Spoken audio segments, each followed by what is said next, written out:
Почитувани пријатели, делегати, другарки и другари, говоревме доста за политика, јас сакам неколку минути да зборувам за човекот. Заради тоа што председател на една држава, а особено председател на држава како нашава Македонија, не е извинираната, уставно дефинираната функција.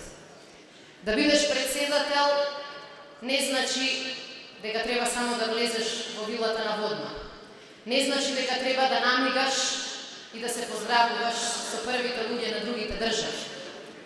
Да бидеш председател на оваа држава е само каков човек си, од каков материјал си направен, за какви вредности се залагаш, на кој начин зборуваш со луѓето и на кој начин ги слушаш луѓето.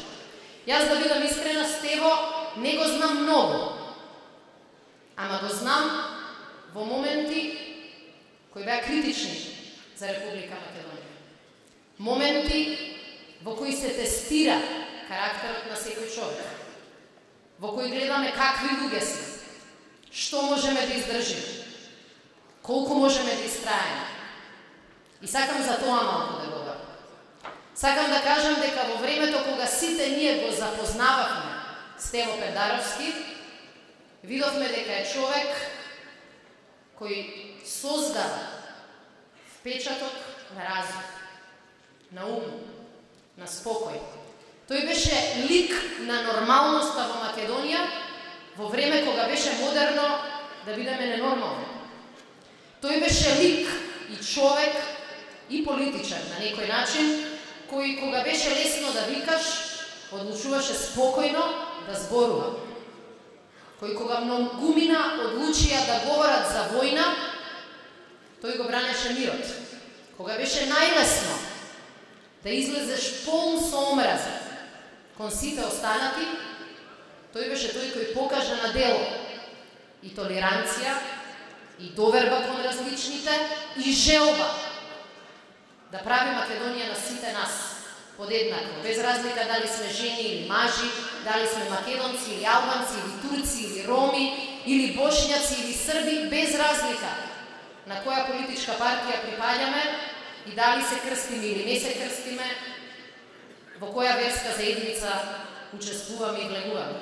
И јас мислам дека е тоа една голема вредност која ќе одлучи каков председател ќе имаме и која ќе одлучи каква држава ќе имаме. И има уште една работа која не можам во нашиот круг, а да не ја спомнам. Ние во политиката сме навикнати да бараме повеќе. Ние во политиката сретнуваме луѓе кои секогаш го поставуваат истото прашање: каде сум јас во приказната? Дали за мене има функција? Дали за мене има место во првите редови? Стево не е таков. Затоа што на страна од сите оние кои велат јас, и сите ние може би сме паднале во таа замка, тој секогаш прво велел не јас. И такви ни требаат во политиката. Ни требаат луѓе кои треба да ги убедиме да влезат.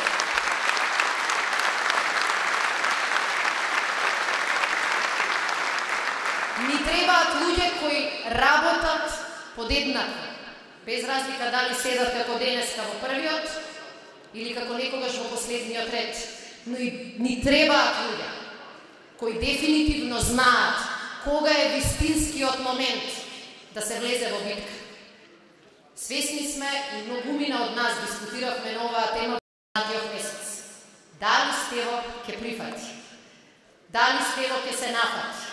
Дали во овој момент, кога за секој граѓанин во Македонија е најлесно да остане дома и да биде мирен, дали Стево Педаровски ќе одлучи да влезе во битка? И ние сите длабоко сме благодарни и ние сите Стево го цениме тоа. Не како знак дека си добар кандидат, туку како доказ дека ќе бидеш одличен председател.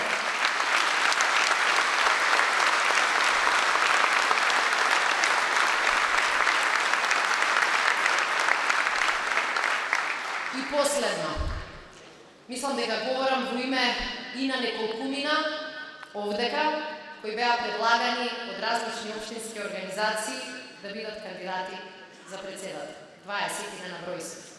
Навистина сакам, јас мислам дека говорам во името на сите нив, да кажам дека ни е чест ни е што ја добивме вашата доверба. Чест ни е што сметавте дека може да помогнеме. Ама уште поголема чест ни е што денеска можеме сите заедно да застанеме зад кандидатурата на Стево Пендаровски. Македонија заслужува председател со кој ќе се гордееме. Македонија заслужува председател кој има свое јас. Македонија заслужува председател кој сака оваа држава да ја води, а не само да ја раководи. Македонија заслужува победа и затоа Стево заедно заслуживме подобра Македонија. Да живее Македонија и да живее СДСМ.